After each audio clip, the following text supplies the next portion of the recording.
So the new Hogwarts Legacy releases in like a week, and there seems to be some controversy as a bunch of people are talking about boycotting the game because they think that psychotic, transphobe, and anti-Semite J.K. Rowling shouldn't be allowed to make another dime.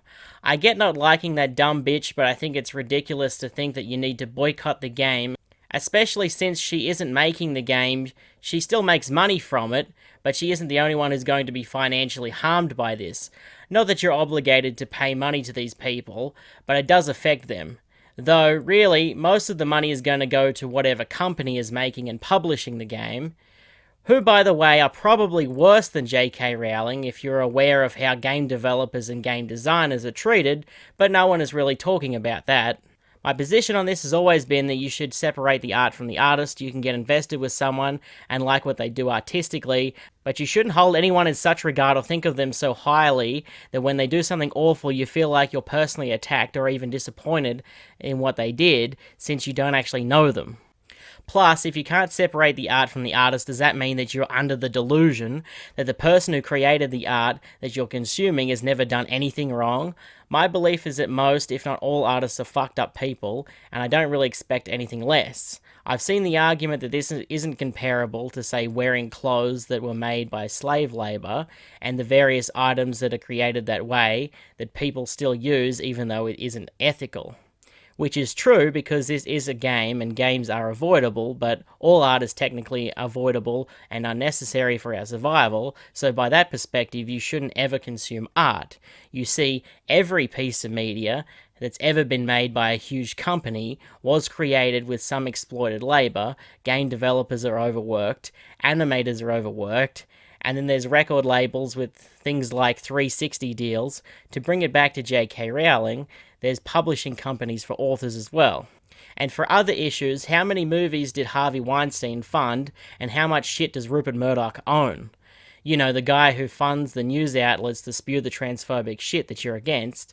So even if you found an artist who isn't insane, you're still giving money to someone who is horrible, and so what you're really mad about isn't even a separate the art from the artist debate. You're mad that someone bad is making a profit from it, which, newsflash, that's every form of media. So you see, if you follow that thought process to its logical conclusion, you can never consume art again. Well, maybe indie art is okay, but you have to assume that the people making that are entirely good people. I've even seen some people who aren't just suggesting that you shouldn't support the game, but explicitly saying that if you do, then you're a transphobe. So anyone who plays probably the highest selling game of the year is a transphobe. You know that some of these people are still going to play it anyway, though. I see people saying it's okay to like Lovecraft stuff now because he's dead, which I think is a little hypocritical, because you're still consuming his work. He might not profit from it, but you're still helping popularize a racist. And if you think his work is racist, which in this case it kind of is, what is your argument for why you're allowed to enjoy it? Well, I can look past the racism. I still enjoy the story.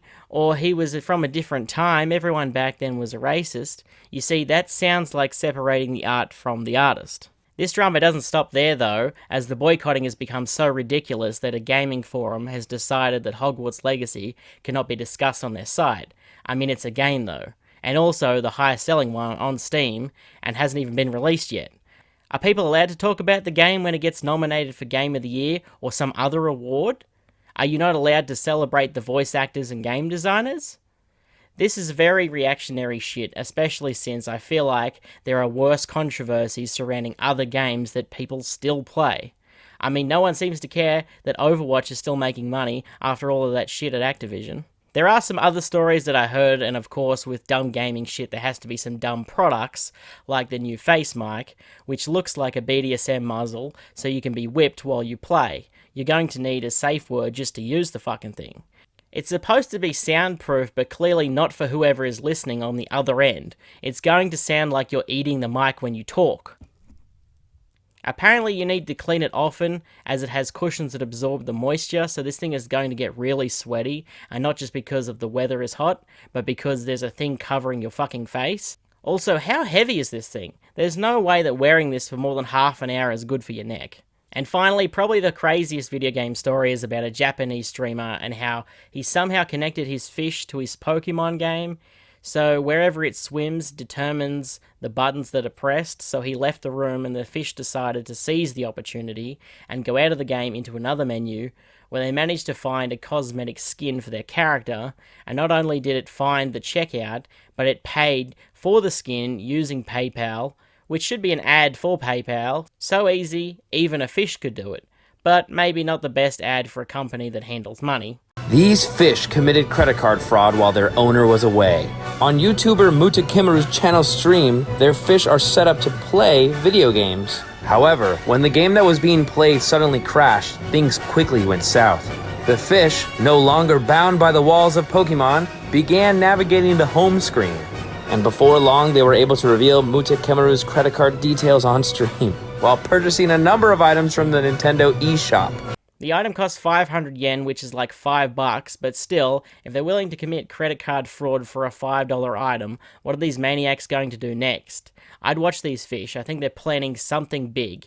This one was just their first job. These fish should be in charge of the next Squid Game. It'll probably be better than whatever the fuck Netflix comes with in the next season. So you still going to boycott Hogwarts Legacy? Are you going to get whipped while on TeamSpeak? And have you seen fish doing other strange things recently? Anyway, that's it. You can go away now.